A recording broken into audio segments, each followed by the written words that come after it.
L'objectif numéro 1 pour moi dans ce projet-là, c'est réduire les déchets que je produis.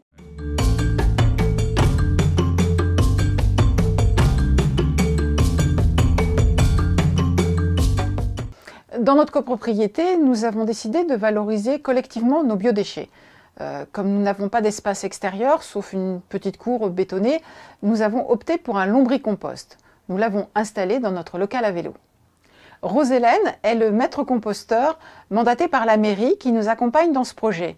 Pendant toute cette année de mise en place, elle viendra régulièrement nous prodiguer ses conseils.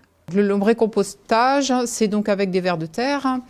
Donc c'est un petit peu plus minutieux dans le sens où on a un cheptel en fait. Voilà, ces vers de terre, il faut les garder bien vivants. Ils sont dépendants de nous parce qu'ils sont isolés du sol. Il faut mettre à peu près 50% de carton, 50% de déchets de cuisine. Donc déchets de cuisine, c'est les épluchures de fruits, épluchures de légumes, le marc de café, les coquilles d'œufs, donc tout ça, ça va très bien. Donc comme c'est très humide, tout ce qui est épluchures de fruits ou épluchures de légumes, c'est très humide, donc on compense en mettant du carton. Alors on récupère à la fois du compost solide, et surtout, le plus fréquemment, on récupère du lombrité, donc du jus. Alors les deux sont des engrais très riches. Le jus doit se diluer 10 fois. Ça remplace un engrais qu'on pourrait, enfin en beaucoup mieux évidemment, un engrais chimique qu'on pourrait acheter dans un magasin. Là, c'est un engrais naturel. Attention de ne pas gaver les vers, ce n'est pas des gloutons. Ils sont vite débordés en fait, les vers. On leur donne beaucoup à manger en général. Ça leur fait du bien d'avoir une période de repos. Cela nous permettra de partir en vacances tranquilles, à condition de bien nourrir les vers avant. C'est le moment de mettre un pouce bleu et de s'abonner. Maëva et moi sommes les référentes du projet dans la copropriété.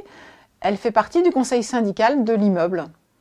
Moi, en fait, au quotidien, quand je vois ma poubelle qui est remplie à moitié ou aux 3/4 de déchets organiques, et je me dis qu'ils peuvent être triés, ou du moins que je peux réduire ma production de déchets, bah pour moi, c'était une évidence que de proposer ça à la copropriété et que ce soit collectif. Et en fait, ça s'est mis en place beaucoup plus rapidement que ça.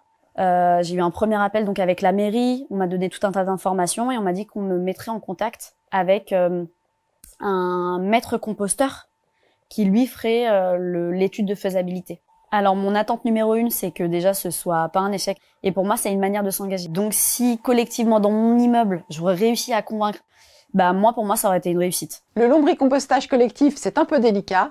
Notre maître composteur ne nous l'a pas caché. Quand on est dans le collectif, il y a la difficulté du collectif, du projet collectif, d'un projet de copropriété avec des propriétaires ou des résidents qui peuvent être plus ou moins contents. Voilà, faut gérer tout ça. C'est la joie des projets de copropriété. C'est une belle aventure. Mais nous, on aime ce challenge. Bah si c'est une réussite, ben ce sera ma petite victoire pour qu'il y en ait d'autres, il y ait d'autres projets qui soient mis en place comme ça. Mais si ça fait des petits, si ça fait des petits à Asnières ou même autre part, je serais ravie. En 2023, les collectivités locales seront obligées, par une directive européenne, de fournir à chacun une solution de collecte séparée de ces biodéchets. Ils représentent actuellement en volume 1/3 de nos poubelles. À ce propos, de nombreuses communes encouragent le compostage collectif. Si vous avez envie de faire comme nous, renseignez-vous auprès de votre mairie. Notre lombricomposteur est en place. Il faut maintenant s'occuper de notre cheptel. Dans une prochaine vidéo, on vous dit tout de son entretien et de notre production d'engrais.